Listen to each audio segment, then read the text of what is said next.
Bonsoir à toutes et à tous, heureux de vous retrouver pour la tranche info en direct sur votre antenne Canal 10 Télévision avec au programme de cette soirée Info 10, le journal local et régional qui sera suivi du Focus, une heure de débrief sur l'actu, mais pour l'instant place au JT.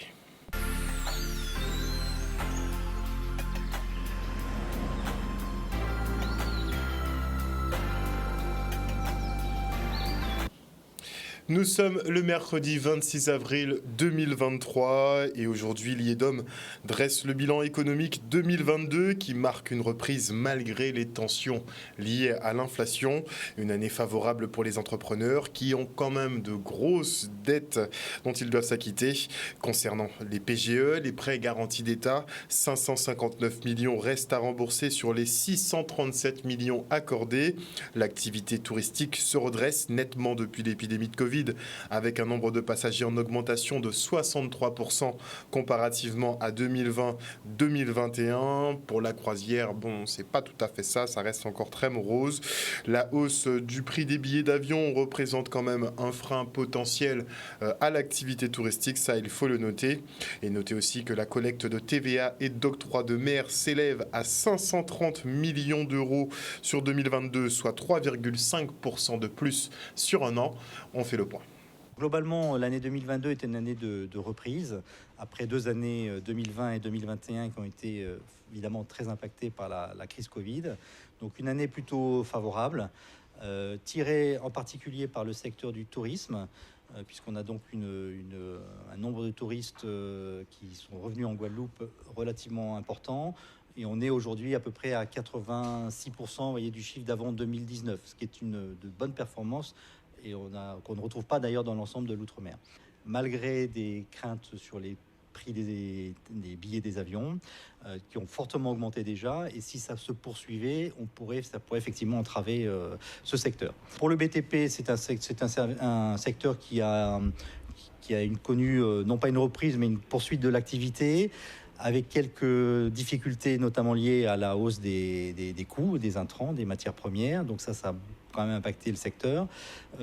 Également, un ralentissement un petit peu à la fin d'année 2022 des crédits à l'habitat, notamment à cause des taux d'intérêt. Voilà, donc c'est un secteur qui aussi peut connaître. On voit qu'au niveau des marchés publics, un certain nombre d'appels d'offres n'ont pas abouti. Sur 400 appels, à peu près 400 appels d'offres, il n'y en a que 10% seulement qui ont abouti à ce jour. Donc vous voyez qu'il y a encore difficulté compte tenu notamment de la hausse des prix et du fait que c'est difficile pour certains donneurs d'ordre d'accepter les prix, mais c'est lié à cette augmentation générale. Le secteur du commerce, lui, c'est plutôt bien maintenu. On a un secteur, une grande distribution qui continue à répondre à la demande des consommateurs. Les consommateurs, sachant que les consommateurs ont été, grâce aux mesures de soutien public, leurs salaires, leurs emplois ont été largement maintenus. Donc la consommation s'est poursuivie. La grande distribution qui se porte bien et notez qu'en commission, Max Dubois, l'ancien conseiller de Jean-François Carinco à l'époque où il était ministre de l'Outre-mer, eh bien, il avait fait une révélation lors de cette audition, à savoir que le groupe GBH percevait donc 7 milliards d'euros de chiffre d'affaires par an. Ça, c'est une évaluation puisque le groupe en lui-même a refusé lors de cette audition de communiquer effectivement son chiffre d'affaires réel, mais ça tournerait visiblement autour des 7 milliards d'euros à l'année. Et dans le cadre de l'aménagement de la baie du Moule, l'agence des 50 pas géométriques signe une convention de maîtrise d'ouvrage avec le syndicat mixte de gestion de l'eau. Regardez.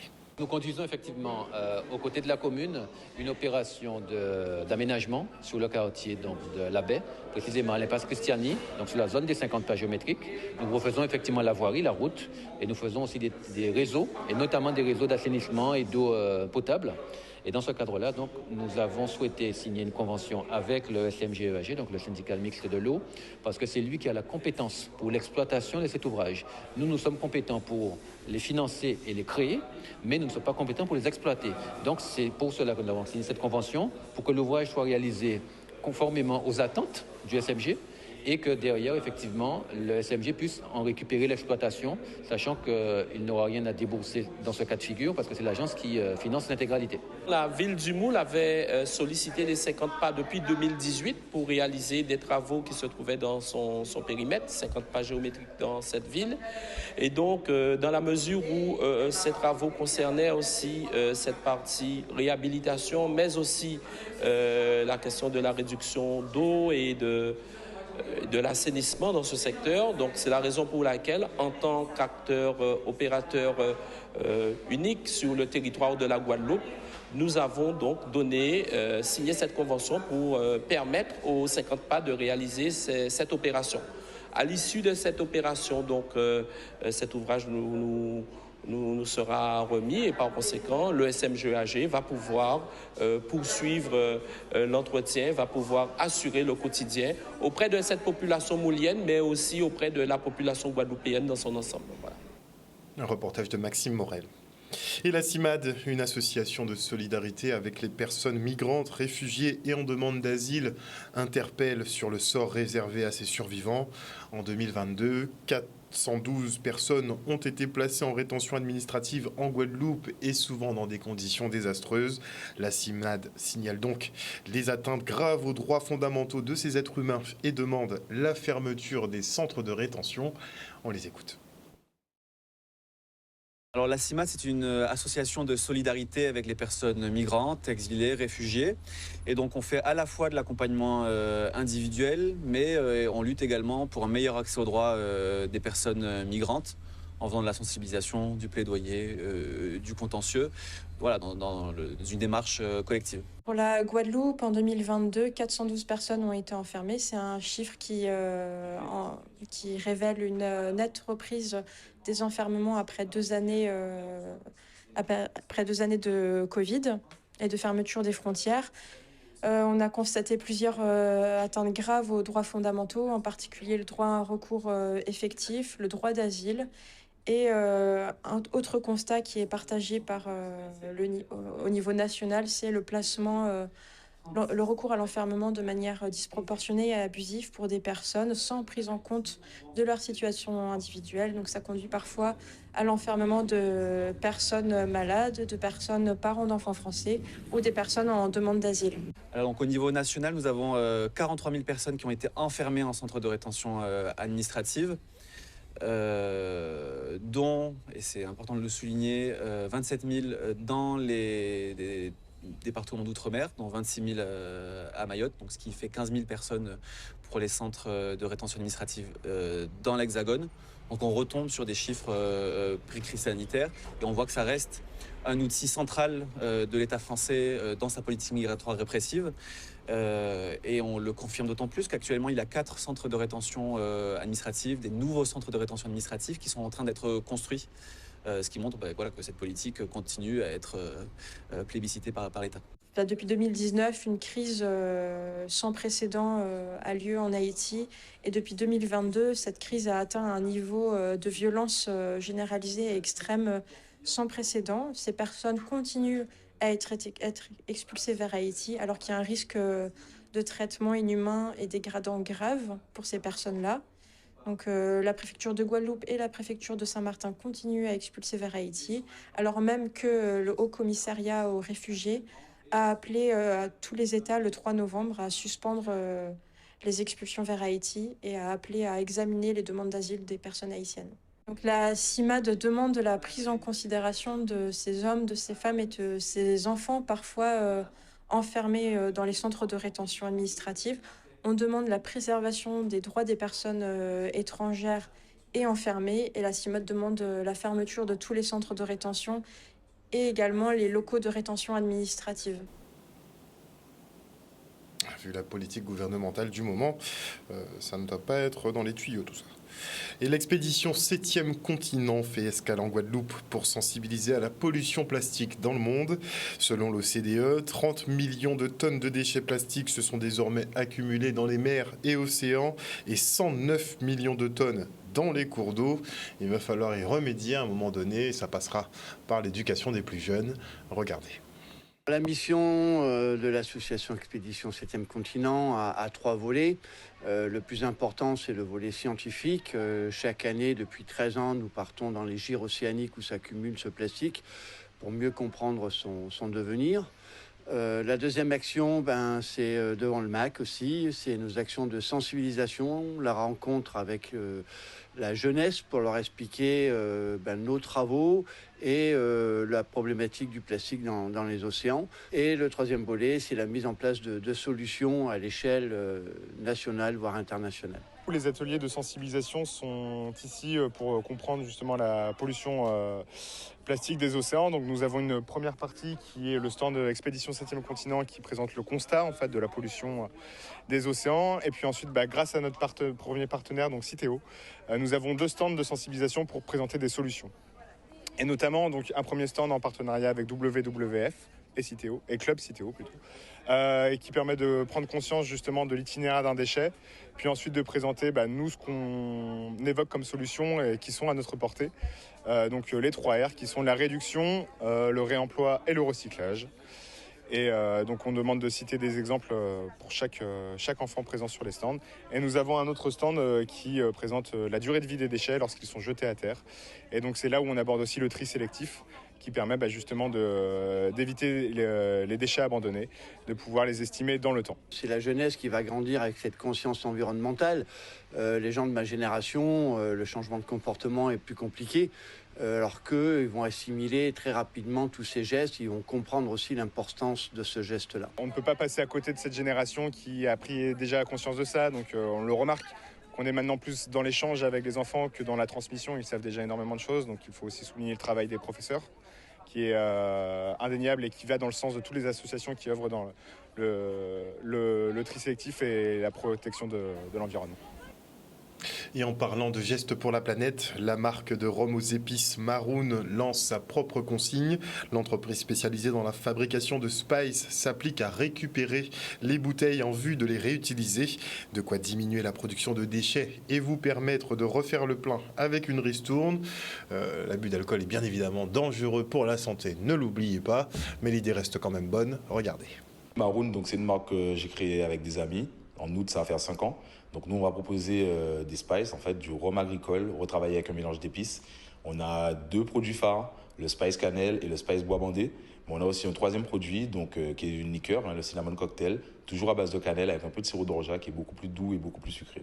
Depuis quelques mois, en fait, on a mis en place un système justement de recyclage de bouteilles, c'est-à-dire qu'une fois qu'on a acheté une bouteille Maroon, peu importe l'endroit où on l'a acheté, on peut la ramener en boutique et bénéficier donc de bons d'achat. Et en fait, ces bouteilles vont être traitées de façon à pouvoir être de nouveau remplies et mises sur le marché. On n'est pas sans savoir qu'aujourd'hui, tout ce qui est autour de la planète et puis des conditions environnementales, c'est quelque chose de sensible. Donc on a voulu en fait apporter notre pierre à l'édifice, notamment pour la Guadeloupe, pour éviter justement de jeter des bouteilles, il vaut mieux les recycler et voilà. Effectivement, économiquement, ça nous évite aussi d'acheter des bouteilles, alors que souvent, les bouteilles qu'on va vendre, une fois qu'elles seront utilisées, elles vont partir à la poubelle et ne plus servir à rien du tout. Donc, il vaut mieux qu'on puisse les réutiliser et les proposer. Un reportage signé Maxime Morel. Et maintenant, je reçois Mira Trival-Follet, cofondatrice de Kobe One. Bonsoir. Bonsoir Canal 10, bonsoir la Guadeloupe. Alors Kobe One, une nouvelle société, on peut dire digitale, qui prend naissance ici en Guadeloupe. Je vous comparais justement tout à l'heure hors plateau à Uber Eats. Vous seriez peut-être un peu le Uber Eats local ? Alors pas que, puisque Kobe One, donc l'application au service de votre quotidien, une application mobile inédite sur laquelle vous pourrez trouver tout ce dont vous avez besoin. Alors ça passe en effet par la restauration, effectivement comme vous l'avez évoqué tout à l'heure, comme Uber Eats, mais ça passe aussi par des activités touristiques, les taxis, les biens, les services, le plombier, l'électricien. Voilà, tout ce dont vous avez besoin, vous pouvez le retrouver sur l'application Kobe One. Donc vous avez référencé toutes les adresses sympathiques, tout ce qu'il faut visiter en Guadeloupe, tout est référencé dans la même application. Exactement, voilà, plus qu'un annuaire, on a effectivement référencé les meilleures adresses. Kobe One recense tout ce qui se fait de mieux sur notre territoire. Alors qu'est-ce qui vous distingue d'un petit futé par exemple ? Alors, ce qui nous distingue, c'est le fait de pouvoir avoir justement tout ce panel d'entreprises, donc comme je disais, répertorié en courses, en service bien-être, en service beauté, en activité touristique, pardon. Et donc, c'est la concentration de tout ce qui se fait de mieux. Vous allez pouvoir vous faire livrer les courses de manière immédiate ou différée, c'est quelque chose qui est inédit en Guadeloupe. Vous êtes au travail aujourd'hui, vous savez que vous allez recevoir des invités un petit peu plus tard. Vous savez que de manière programmée, vous recevrez vos courses chez vous à l'heure que vous aurez souhaité, par exemple. Est-ce que je peux commander un coiffeur ? Assurément, vous pouvez commander. Et il sera livré à mon domicile. Il ne sera pas livré à votre domicile, mais par contre, vous pourrez définir l'heure à laquelle vous vous rendrez au salon. Voilà. D'accord. Donc, prise de rendez-vous, et effectivement, c'est compris aussi dans l'application. Exactement, tout à fait. Avec combien de professionnels travaillez-vous ? L'idéal, c'est de travailler avec tous les professionnels, on imagine. Alors, l'idéal, c'est de travailler avec tous les professionnels. Au moment où on se parle, Kobe One sortira dans quelques jours. Nous faisons justement une campagne de pré-lancement pour permettre à un maximum de professionnels d'adhérer à l'application. Jusqu'à la semaine dernière, on s'était dit plutôt 1er mai. Aujourd'hui, on est plutôt au 15 mai, tout simplement parce qu'il y a un vrai engouement autour de cette application et que nous travaillons avec notre équipe, que je salue d'ailleurs, de commerciaux, d'assistants commerciaux pour pouvoir offrir à chacun de ces professionnels la vitrine adaptée qui pourra vraiment le valoriser et mettre en valeur le produit local. Un nouveau produit, une nouvelle application, certes effectivement qui peut être très porteuse pour l'archipel, mais on a beaucoup de mal pour l'instant à développer justement ce genre d'activité. Alors, on a du mal à développer ce genre d'activité, mais c'est vrai que depuis le Covid, on y arrive de plus en plus. Je crois qu'il y a 2-3 ans, il était encore difficile de pouvoir prendre un rendez-vous, par exemple chez une esthéticienne. Aujourd'hui, ce sont des choses qui se font. Là, l'objectif, c'est vraiment de centraliser tout ce qu'on peut faire en matière de biens et de services et aussi proposer à nos amis touristes sur une seule et unique plateforme de pouvoir retrouver notamment les activités touristiques. Ça part aussi d'un constat.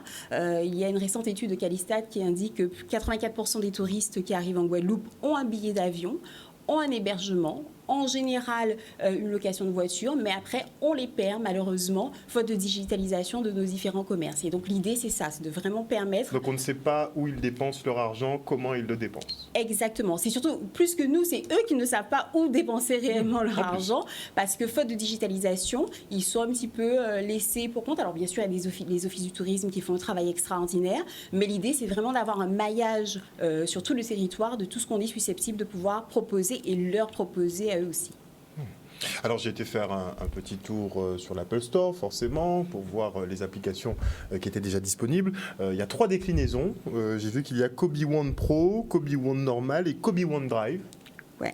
Alors en fait, il y a 3. Alors il y a une seule application qui est Kobe One qui regroupe les utilisateurs. Et effectivement, parce qu'il y a un service de livraison, donc les livreurs sont eux sur l'application Kobe One Drive et les professionnels qui ont accès à leur vitrine, eux sont sur l'application Kobe One Pro. D'accord. Mais au niveau de l'utilisateur, il n'aura qu'une seule et unique application où tout sera centralisé. D'accord. Donc effectivement, j'ai été sur le Kobe One Drive. Donc vous recrutez justement des chauffeurs, un peu sur le même principe d'Uber.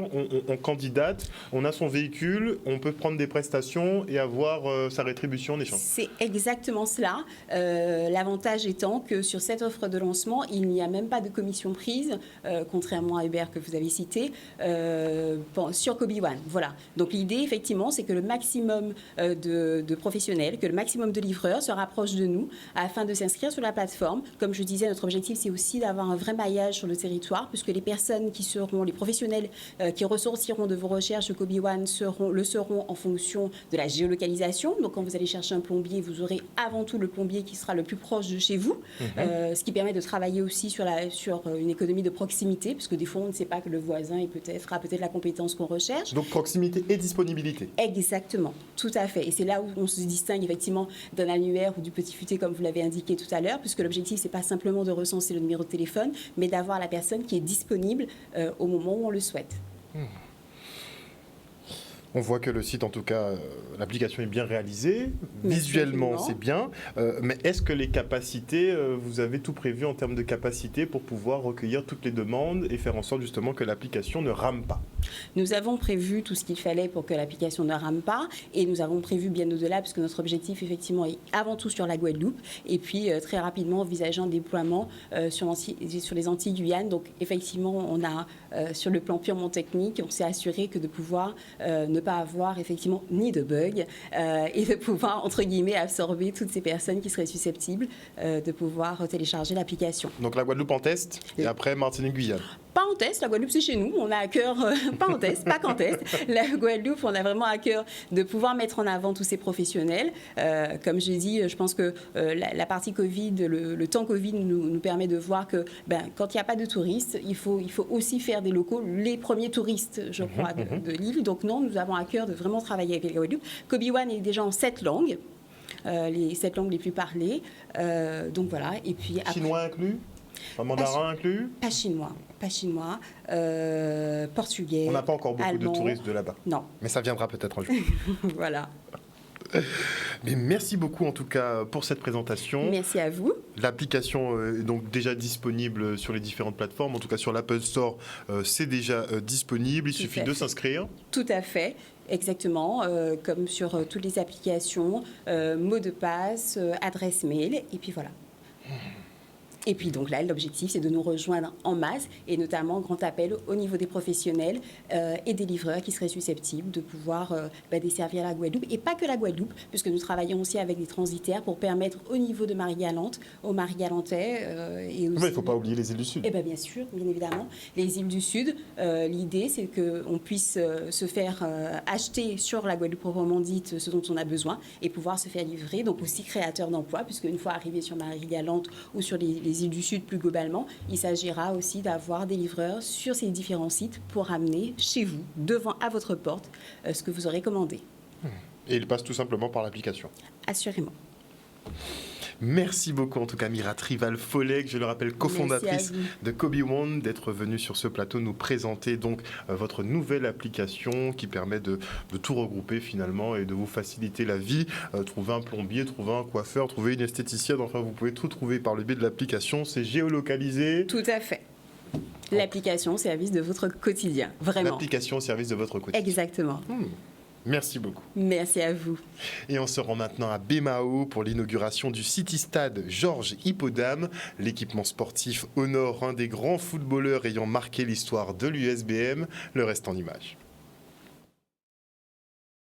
Écoutez, c'est un bon choix et je dirais même que c'est un choix exceptionnel parce que c'est un homme d'exception qui, je le dirais, dans l'histoire du football de Bémao, a été reconnu pour sa force de frappe et les beaux résultats à l'époque de l'USBM. C'est un choix qui date de très longtemps. Il nous a semblé, en tout cas, le faire. Et nous n'avions pas encore la possibilité de mettre l'équipement en place. Aujourd'hui, je dirais que la région Guadeloupe, avec le président de région Henri Chalus, nous congratule de ce bel équipement multisport qui permettra aux jeunes, bien entendu, aux adolescents particulièrement, du quartier de Font-Richer et des quartiers environnants, de pouvoir s'adonner à la pratique sportive. Donc c'est une manière, je dirais, pour à la fois la collectivité qui reçoit et le conseil régional, bien entendu, de miser sur l'avenir, de miser sur le sport et la jeunesse, mais surtout miser sur le bien vivre ensemble. Si à l'époque, quand ils jouaient au football, ils avaient des terrains de ce type-là, avec des gazons synthétiques comme ça, ce sont des gars qui auraient fait une belle carrière de football professionnel. Maintenant, nous équipons les territoires pour la jeunesse, que ce soit en terrain, en piste d'athlétisme, que ce soit en terrain de tennis, que ce soit en city stade et en futsal. Aujourd'hui, c'est Bémao. La semaine prochaine, ce sera Vieux Habitants. Nous aurons à Goubert, à Trois-Rivières, dans toutes les communes, comme je l'ai déjà répété. Mais pour moi, vraiment, c'est un plaisir, je le dis, un grand plaisir d'avoir aujourd'hui Georges Hippodame à nos côtés, car vraiment, ça a été une grande vedette des années 70-80 et que beaucoup de Guadeloupéens parlent de lui encore. Quand vous parlez de football en Guadeloupe, on ne peut pas ne pas parler d'Edmé Alex, de Pipineau, de Georges Hippodame, de Chalus, pas moi, le grand, et aussi de Roland Bozor qui nous a quittés dernièrement. Eh bien, ressenti là, vous voyez là, hein? C'était en pleurs et puis tellement t'es content pour te jamais habitué à ces genres de fêtes, quoi. Et en plus, avec présence à tout le monde en moins, t'es très content de ça qui passait là et de ça qui a passé, quoi.